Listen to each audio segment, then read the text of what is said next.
आज हमारी चर्चा का विषय है भारत का संविधान। आप संविधान का छोटा सा परिचय दीजिए। ये तो हम सभी जानते हैं कि भारत दुनिया का सबसे बड़ा लोकतंत्र है और हमें यह गर्व है कि हमारा संविधान दुनिया का सबसे लंबा संविधान है, क्योंकि इसमें 1,45,000 से ज्यादा शब्द हैं। संविधान कहाँ प्रिंट कराई गई थी? संविधान कोई प्रिंट नहीं बल्कि इसकी फर्स्ट कॉपी हैंड रिटन है, बिल्कुल कॉलीग्राफी स्टाइल में। मतलब लॉ भी एकदम क्लासी एंड रॉयल। संविधान लिखने की शुरुआत कब हुई? संविधान लिखने की शुरुआत कोई एक दिन की बात नहीं है। संविधान सभा की पहली बैठक 9 दिसंबर 1946 में हुई थी। पूरे 2 साल 11 महीने 18 दिनों की कड़ी मेहनत के बाद 26 नवंबर 1949 में ये पूरा हुआ। 2015 से जिसे हम संविधान दिवस के रूप में मनाते आ रहे हैं। हालांकि इसे 26 जनवरी 1950 में तो लागू कर दिया गया था, जिससे हम देशवासी इसे गणतंत्र दिवस के रूप में मनाते आ रहे हैं। अच्छा, आप बताइए, जब हम गौर से देखते हैं तो ऐसा लगता है कि संविधान के हर पृष्ठों पर प्रेम लिखा हुआ। ऐसा क्यों? जब संविधान लिखने की पहली बार प्रस्तावना प्रेम बिहारी रायजादा के पास गई, तब उन्होंने 1 रुपये नाम लेने की शर्त रखी। बदले में हर पन्ने पर अपना नाम लिखने की अनुमति मांगी और उन्होंने आखिरी पन्ने पर अपने दादी जी का नाम भी लिखा। प्रेम बिहारी जी को लिखने में कितना समय लगा था? प्रेम बिहारी जी को कुल 6 महीने का समय लगा था, जिसमें 432 पेन की नींव घिसी थी।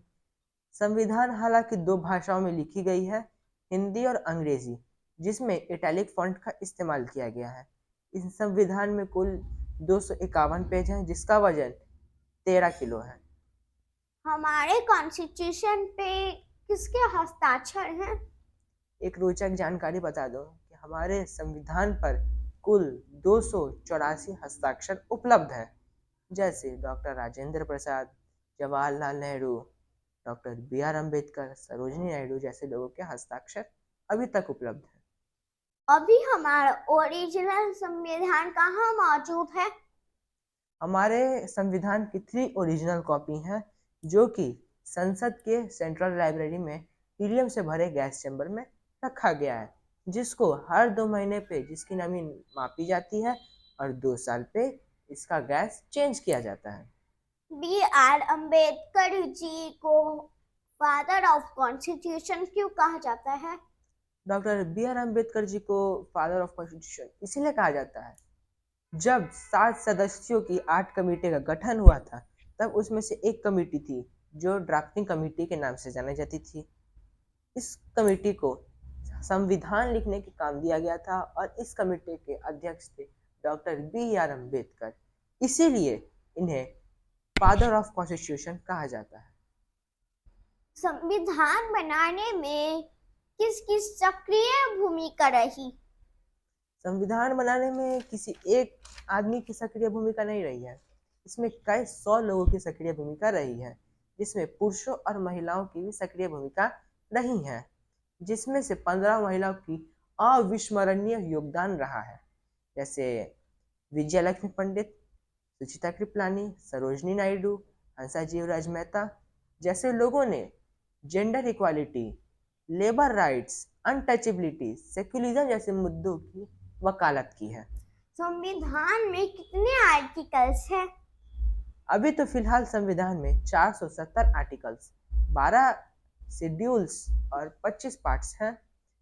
वैसे पहले इसमें 390 आर्टिकल्स थे, 12 शेड्यूल्स थे, सॉरी 18 शेड्यूल्स थे और 22 पार्ट्स थे।